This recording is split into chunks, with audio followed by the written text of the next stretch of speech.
शिक्षाभित्र सशक्त रूपमा राखिनुपर्ने विषय अर्को हो स्वास्थ्य। वास्तवमा स्वास्थ्यको शिक्षा 10 वर्षकै उमेरबाट अगाडि बढाइनुपर्छ। किन यो अगाडि बढाउनु पर्ने रह्यो त भन्दाखेरि बच्चाको स्वास्थ्य यदि राम्रोसँग मेन्टेन गर्न सकिएन भने भविष्यमा उसलाई विभिन्न खालका समस्याहरू देखा परिरहेका छन्। 50% भन्दा बढी जुन रोगहरू छन् त्यसको प्रकोप जुन देखा परिरहेको छ त्यो स्वास्थ्य सम्बन्धी शिक्षाको कमीको कारणले पनि हो। त्यसैले अब हामीले प्रश्न गर्ने बेला भएको छ। वास्तवमा हाम्रो पाठ्यक्रममा एलोप्याथिक जुन मेडिसिन छ यसलाई बढी प्रायोरिटी दिने खालको हाम्रो संस्कार बनेको छ। तर वास्तवमा अब एलोप्याथीले मात्रै स्वास्थ्यको समस्यालाई समाधान गर्न सकिरहेको छैन। अहिले हामीले सम्पूर्ण स्वास्थ्यसँग सम्बन्धित साहित्यलाई हेर्ने हो भने पूर्वमा चलिआएका गुरुकुलमा चलिआएका स्वास्थ्य सम्बन्धी जुन डिसिप्लिनहरू छन् ती सबै कुरालाई यदि हेर्ने हो भने अब स्वास्थ्यमा योग, प्राकृतिक चिकित्सा, आयुर्वेद चिकित्सा यी सबै कुराहरूलाई इनरोल गर्नुपर्ने आवश्यकता बनिसकेको छ।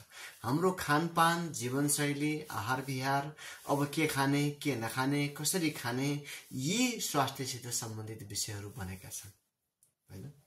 के भन्छ त भन्दाखेरि स्वास्थ्यको विज्ञानले पनि आयुर्वेदको विज्ञानले पनि के भन्छ भने फुड स्वयंमै मेडिसिन हो। यदि हामीले फुडलाई मेडिसिनको रूपमा लिन सकेनौं भने पछि मेडिसिन फुड बन्नेवाला छ भन्छ। त्यसैले यहाँनिर अब स्वास्थ्य सम्बन्धी कुराहरूमा जाँदाखेरि हामीले के भन्नुपर्छ त भन्दाखेरि वास्तवमा अब स्वास्थ्यको कुराहरू अगाडि बढाउने क्रममा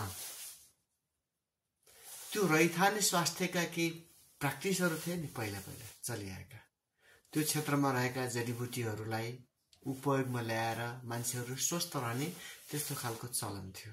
तर त्यो रैथाने ज्ञान पनि अहिले लोप हुने स्थितिमा देखा परिरहेको छ र हामी साना साना कुराहरूको लागि एलोप्याथिक औषधिका ट्याब्लेटहरूमा भर पर्नुपर्ने हैन।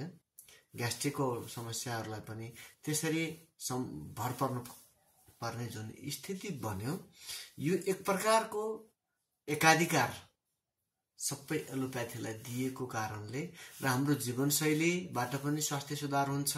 योग, प्राकृतिक, आयुर्वेददेखि लिएर स्वास्थ्यका अन्य आयामहरूबाट पनि मान्छेले आफ्नो स्वास्थ्यलाई प्रिजर्भ गर्न सक्छ भन्ने कुराहरूको ज्ञान नभएर पनि हो। त्यसैले अब शिक्षामा स्वास्थ्य सम्बन्धी विषयलाई प्रयोगात्मक ढंगले उसले जान्न सक्ने ढंगले त्यो पाठ्यक्रममा समावेश गरिन जरुरी छ। आचार्य श्रीपति भन्नुहुन्छ कि स्वास्थ्य नै वास्तविक धन हो। शिक्षा विकारे सकलो विकार, शिक्षा सुधारे सकलो सुधार। धन्यवाद।